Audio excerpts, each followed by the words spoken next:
Shalom. I'd like to give all praises to Yahweh, Bahashem, Yahweh Shai, Bahashem, Rakah Kodash, and double honors to the apostles and the elders of Great Millstone. Hey brothers, what we're about to witness here is a primary example of when the scripture states, for many men have been deceived by the beauty of a woman. To be honest with you brothers, the only woman that we should be immersed in at this juncture is who the scriptures refer to as Sophia. And Sophia is the wisdom and the knowledge and the understanding that comes out of the scriptures. Isaiah chapter 33 verse 6 states this, for this wisdom and knowledge will be the stability of thy times. As I rewind this video back here, I want you to listen closely to this Jake's interaction with his wife. He is completely unstable and clueless as to why he's having to deal with this sort of situation. And brothers, when we have the wisdom from the Most High dwelling within us, we know how to navigate through various situations, specifically these sorts of encounters with our wives. We're able to deal with them with understanding, right? Now, what I want you brothers to pay attention to is this husband's desperate pleas with his wife. But also, I want you to focus in on this woman's responses to him. Listen closely, brothers, and we're going to filter this through the scriptures. Let's get right into it.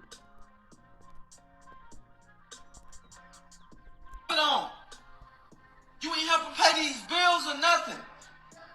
I've been watching him all day. I've been watching our child all day, and all you do is go to the club and party and drink. That's all you do. And you think it's a laughing matter right now. What you mean that's what? Lex, look what you got on. Look at you. And you expect him to be my wife. Now pause it right there, brothers, because if you brothers are paying attention to their interaction, this man has laid with the woman. He went in unto her.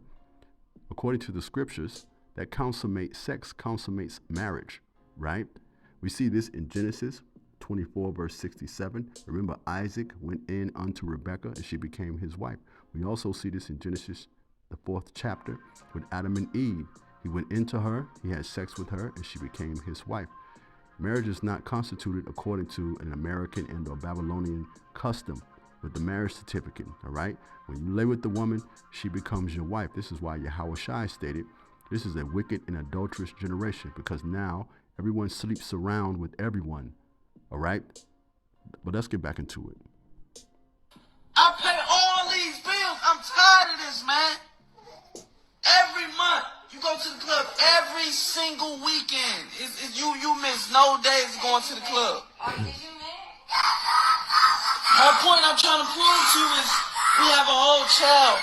I've been paying these bills by myself. All you do is sit up and look cute and go to the club. That's all you do, man. I'm sick and tired of this, man. Now, again, brothers, this is why the scripture tells us as men, we have to have high spiritual discernment. Yes, there's nothing like a beautiful woman. But however, we can't base it simply off of looks. The scriptures tells us, fall not by those things that are precious in her. What's precious in her? Her face, her breasts, her hips, her ass, right? And those other things. We're all adults here. Just use your imagination. But let's get back into it. I am tired of this. Look what you got on. Look at yourself. Look at yourself. Just look at you. Come over here. Let me show these people. This is supposed to be my wife. But she's going to the club and she's dressed up like this. You got on lingerie. Look like you ready to do whatever after the club. Look, just look at you. You got on see-through lingerie, man. You ain't helping pay these. We stop right there, brothers. And I want to be honest with you, brothers, and or if you're a man coming across this video and you're not in the truth, if your wife is dressed this way, she's fishing for other paramours and or suitors, all right? And also, brothers, we're still under the curses as well. Deuteronomy 28, verse 56. And what does it tell us? The tender and delicate woman among you, which would not adventure to set the sole of her foot upon the ground for her delicateness and her tenderness. Her eye, meaning her mind, shall be evil towards who? Her husband of her bosom, and toward her son and daughter. Like I said before, I'm not sure if many of you brothers heard the baby, the toddler in the background, but when a woman dresses this way and carry on in this fashion, her mind is evil towards you. She doesn't give a damn about you. And our people are revolted and gone. as outlined in Jeremiah chapter 5, verse 23.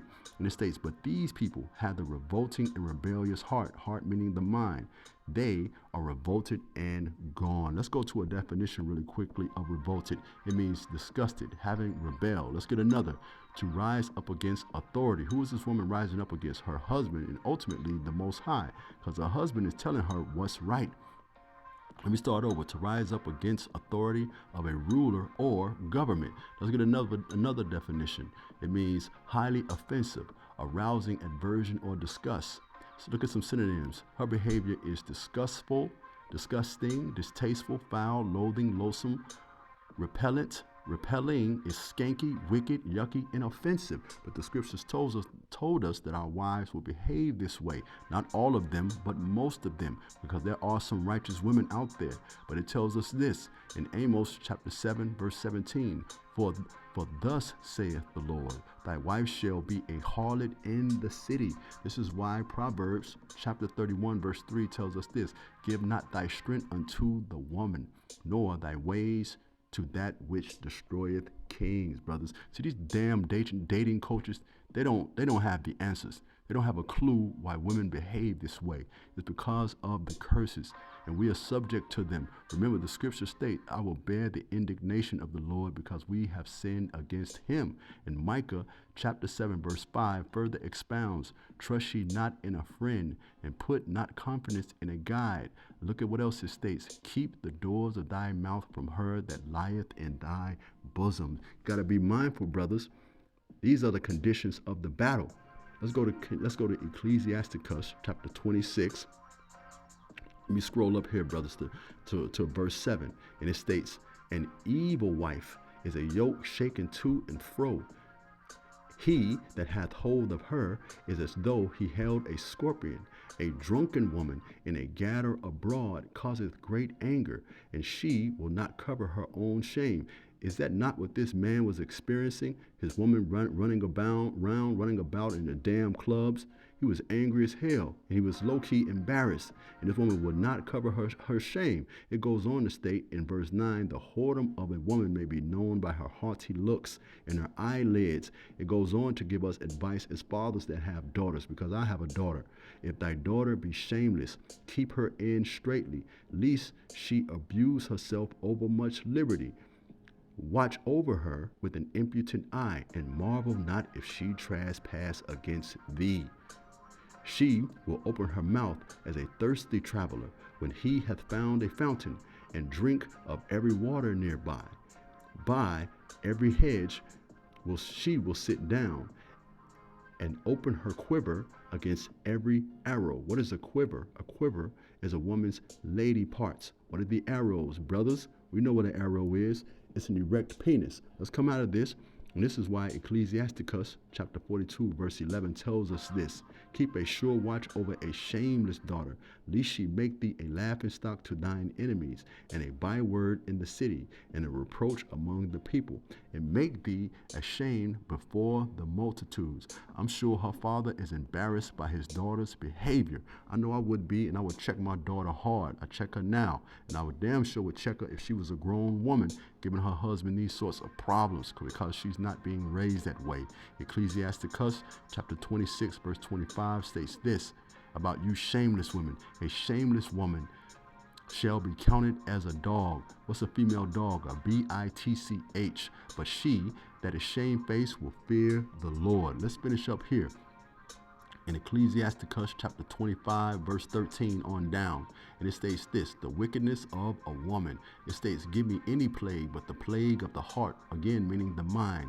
That's what this man is going through here. He's plagued by the behavior of his woman, of his wife, and any wickedness but the wickedness of a woman. Let me jump down to verse 16. I had rather dwell with a lion and a dragon than to keep house with a wicked woman. The wickedness of a woman changes her face and darkens her countenance like sackcloth. Her husband shall sit among his neighbors, and when he heareth it, he shall sigh bitterly.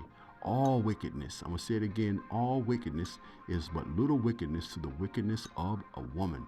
Let the portion of a sinner fall upon her. See, a woman like this, man, the Lord is going to destroy this woman here, man. He's not going to have any mercy on this woman here for the grief that she's given unto her husband, pardon me.